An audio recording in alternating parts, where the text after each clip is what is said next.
Alguma vez você já teve que fazer hora extra como babá, sem direito a pagamento e cuidar do seu primo insuportável chamado Enzo Gabriel, e que, por sinal, é viciado no Lucas Neto? Aquele tipo de criança catarrenta que você não vê a hora de crescer e lidar com a vida adulta, ou, sei lá, só chutar na frente de um caminhão a mais de 60 km/h. Exato. Que não calam a boca por um segundo e que fazem perguntas estúpidas demais para receberem respostas mais estúpidas ainda. Bem, perguntas que talvez não sejam tão estúpidas assim, e que até nos gerem uma ponta de curiosidade.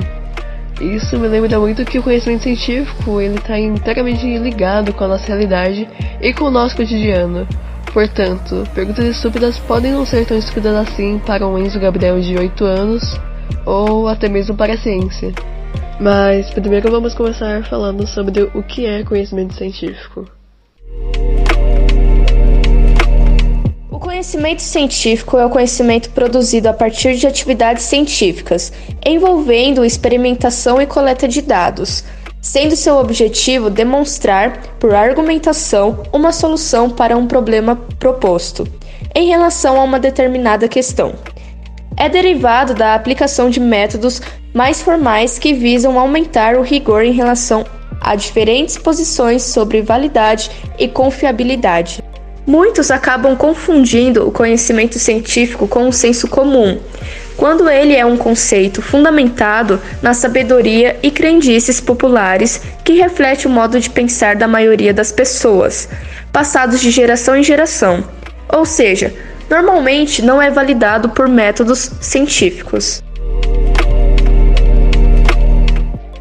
O conhecimento científico ele é composto por 3 elementos: a observação, experimentação e leis, contando que são 4 etapas para realizá-lo em seu total.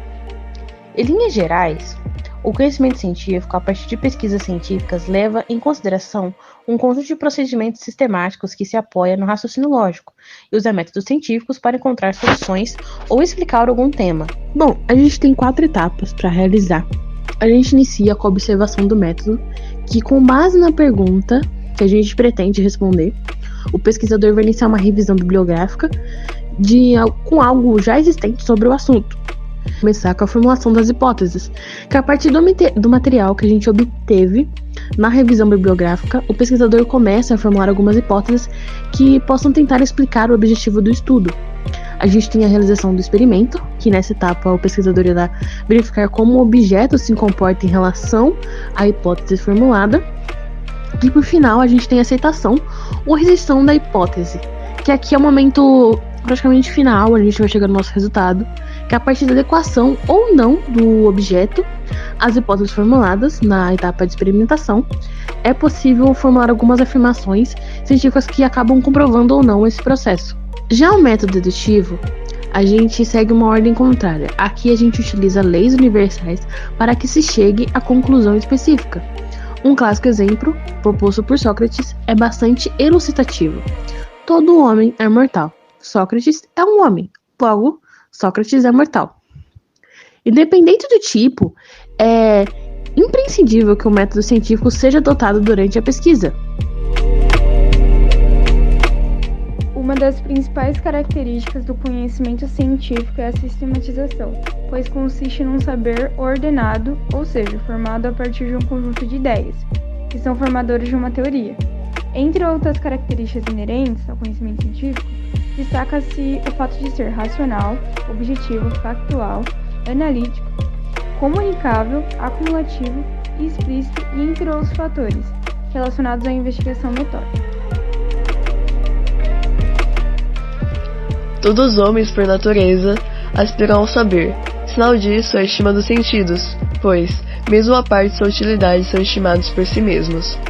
Essa frase foi dita por nosso grande amigo Aristóteles, que dizia que todo homem nasce com o intuito de buscar conhecimento, e para buscá-lo é preciso usar os seus sentidos. Para o sábio, a ciência significa a busca do saber para aperfeiçoar o seu raciocínio e sua alma, não pensando em usá-lo para algum fim ou alguma utilidade, e sim a busca de algo universal. Além disso, ele categoriza o conhecimento em 2 esferas principais, as ciências teóricas e as práticas.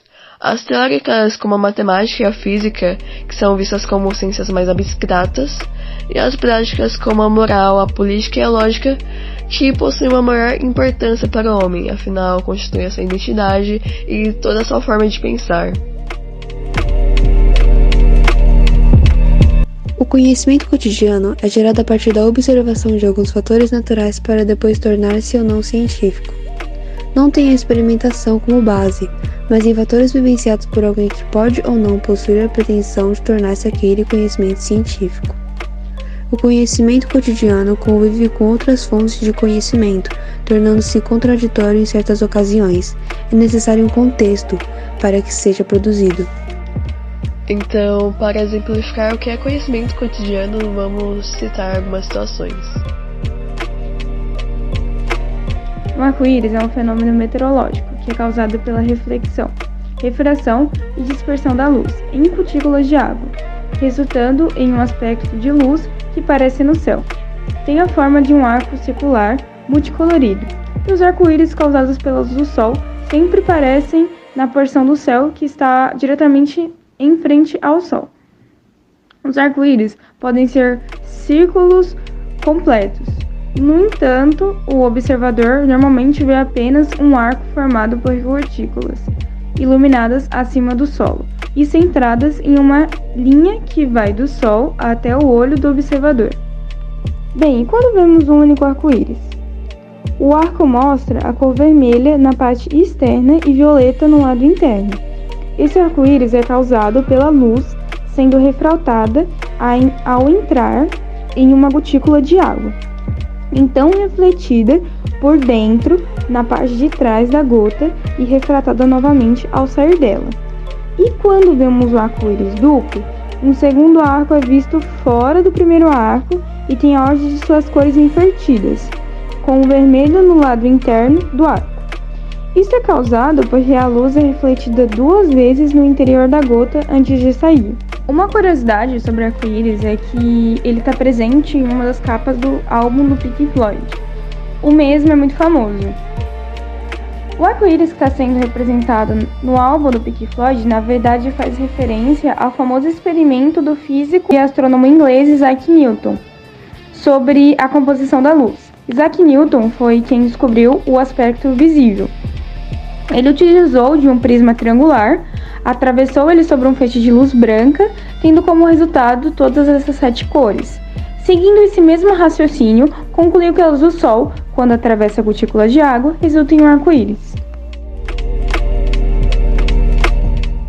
A superfície do planeta Terra se encontra dividida em 6 continentes: América, África, Europa, Ásia, Oceania e Antártida. A sua formação e a atual disposição dos continentes é explicada por meio de uma teoria, que seria a teoria da deriva continental. O nosso planeta ele não é estático, os continentes estão em constante movimento, tanto que há milhões de anos atrás eles estavam todos aglutinados em um grande continente, a Pangeia. Isso foi proposto por Alfred Wegener no início do século XX, com sua teoria da separação dos continentes, chamada também de teoria da deriva continental. A Pangeia se fragmentou e deu origem a 2 continentes, Laurásia e Gondwana. Como não são estáticos, os continentes continuaram a se movimentar e chegaram à sua atual configuração, que seriam as 6 divisões atuais. A comprovação da existência de grandes blocos rochosos que formam a litosfera, as placas tectônicas, e as explicações dos mecanismos de movimentação sobre o magma vieram somente na década de 1960, 30 anos após a morte de Wegener. Em uma bicicleta, a engrenagem dianteira, ou seja, a coroa, é movida pelos pedais e é ligada por uma corrente de aço à engrenagem traseira, a catraca, que é acoplada à roda traseira. A catraca é menor do que a coroa, então a cada pedalada do ciclista, a catraca dá um número de voltas maior. A roda de inércia, ou volante de inércia, é a estrutura que transmite a energia das pernas para os pedais. Essa energia, chamada energia cinética, se acumula durante a pedalada e é responsável pelo eixo dos pedais girarem.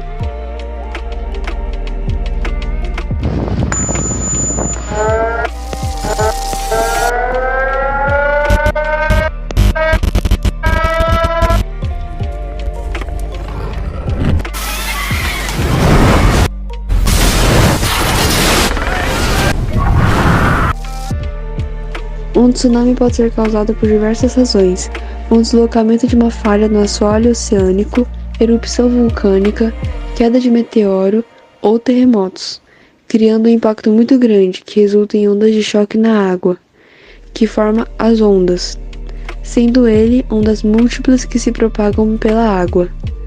A palavra tsunami tem origem japonesa. Seu significado é onda de porto, por conta dos problemas que é causado nas regiões costeiras. Pois é, eu sei que você já quis calar a boca do seu Enzo Gabriel de estimação com uma marreta, mas digamos que tentar entender sobre como o tsunami é formado ou como os continentes funcionam não seja algo tão estúpido assim. E mesmo se for, a estupidez humana parece render muito conteúdo de pesquisa para nossos cientistas.